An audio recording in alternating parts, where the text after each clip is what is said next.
Hello and welcome to the Hitchhiker's Guide to Morrowind. Now if you're about to play Morrowind for the first time, this guide's for you. Now please watch this video or watch somebody else's video, I don't mind. But please just watch something or read something about starting out in Morrowind. What I'm hoping to do with these guides is basically give you a kick start without going into long boring detail. And I'm hoping by the time you need to know what all this stuff does and how it works, you would have figured it out naturally. Now the main gripe is always with the combat because it uses a system which goes off character skill rather than player skill, okay? So I'm going to show you how to set up so your character starts with a decent weapon skill. Now I'm going to base this character all around one weapon skill. I'm going to make him dead simplistic, kind of bash head with rock warrior type, okay? I'm going to be picking the long blade skill.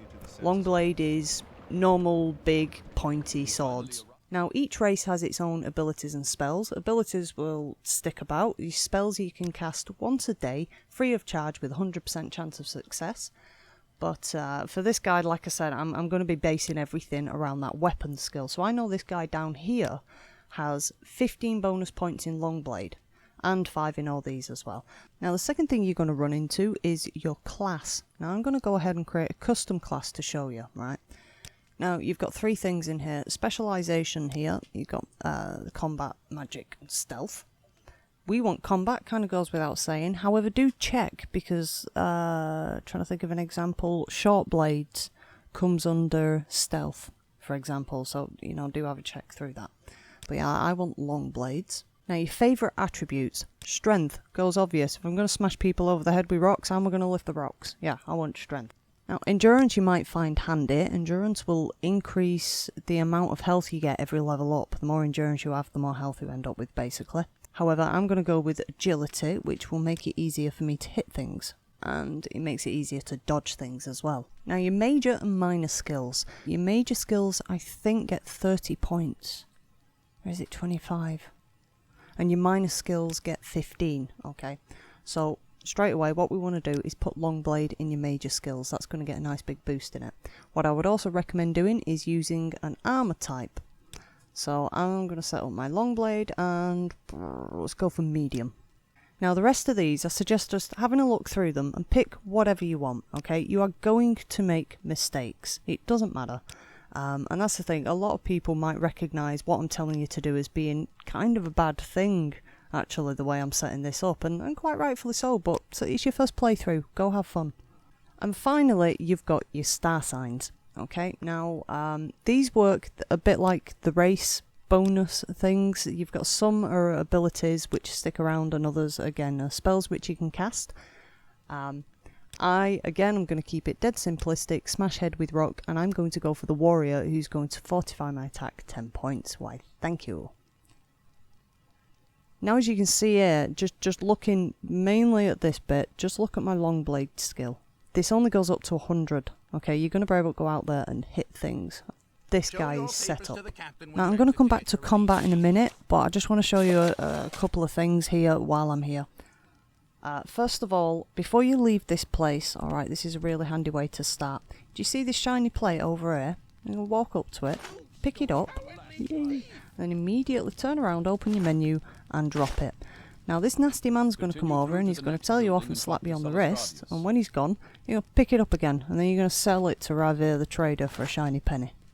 The second thing I'm going to point out as well, if you're playing with the Morrowind code patch, which you really should be, there is an option in there to unrestrict menu size, which allows you to do this. It's especially handy if you're playing with custom resolutions. I'm just going to quickly go over chit chat and your journal, because that's another thing. People complain about reading walls of text. It is worth it, but I understand that people can't always be bothered just sitting there and reading line after line. So if you're in that mood, here's what you do. Every point of interest or anything specific will be highlighted in blue. Just keep clicking through all those things, right? Everything that gets said, everything starts getting jotted down in your journal, which I'll come back to in a minute, right? Okay, and keep going until you get this, your journal has been updated, and then go back and read it, and it's like, oh, he's sending me to go see this bloke, so let's click this guy, and he's over at this place, and yeah. Right, let's come out of that now. Now, let's bring up your journal. You've got 2 bits in here. You've got your quests, which I shouldn't need to explain that one, all your quests are listed, and then you've got topics, right? So, our quest is to go see this bloke in Balmora. Okay, so if I go through topics and then go look him up, there he is. Everything that's ever been said about him, which at the moment isn't very much, but everything that's ever been said about him will be placed in the journal. So always click, even if you can't be bothered reading, because you can always read it later then. Now, as soon as you get out of this place, what I would actually recommend you do is head straight over to the Silt Strider and get it to Balmora and go buy yourself a weapon and whatnot. But if you wanted to, if you can get a weapon in Seydenine with the weapon skill you've actually picked, you should be safe to walk it, and there's quite a few, let's just say, bits along the way, no spoilers. But if you're not feeling brave enough for it though, then just get the bus, dude. Right, now back to combat. Now I'm going to be showing you this with a very shiny long sword. You're not going to get one this early on, don't ask. Right, you'll notice here it says chop, slash and thrust. Okay, you actually have different weapon attacks. Okay, you chop, just press the thing down and there you go, chop chop chop. You slash by pressing left and right, left or right, sorry, while attacking, and you thrust by pressing forwards or backwards while attacking. Basically, left, right, forwards, backwards, or nothing. Now, those damage meters, you see, let's just show you, for example, a slash. Here it says 1 to 44. It's not going to do anywhere between 1 to 44 damage. You see, what you'll notice is when I do this, not only is it fagging me out really quick, if you check my fatigue, which I'll get back to in a minute, but this is doing minimum damage. This is doing like the 1 damage. Whereas if I hold it down like this is going to be doing 44 damage. So always hold your weapon down if you can, unless something's nearly dead and you just want to quickly and finish it off, you know. Now, fatigue, this is again, the green bar, bottom left. Now, when this is empty, you're going to find it extremely difficult to hit anything. Always try to keep it full, okay? Running and attacking will drain your fatigue.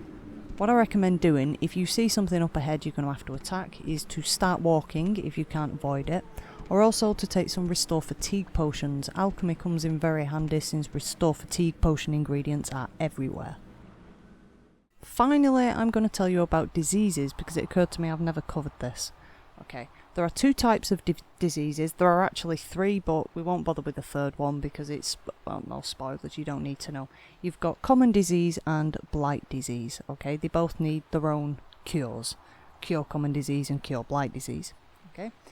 Now, within these categories, there are loads of different types of actual diseases you can get. They're not just called common disease, you know. You will learn as you go along, you'll learn which one's which, but mainly how do you spot them? Well, the easiest way to spot them is just to check your stats every now and then. Usually they'll reduce your stats and they will show up red, like this. Okay, and you can actually check with these little icons at the bottom right down here. If you hover over them, there you go, disease. You can cure diseases a few ways. You can use cure disease potions, or you can make your own potions. You can use spells, although they are very difficult to cast. You can also get scrolls which cure diseases. Or finally, if you head over to a temple, you can use a shrine. Right, that's all I'm going to give you for now. I've packed you some butties and your sword. I hope you remember how to use it. So yeah, off you go. Don't forget to send me a postcard.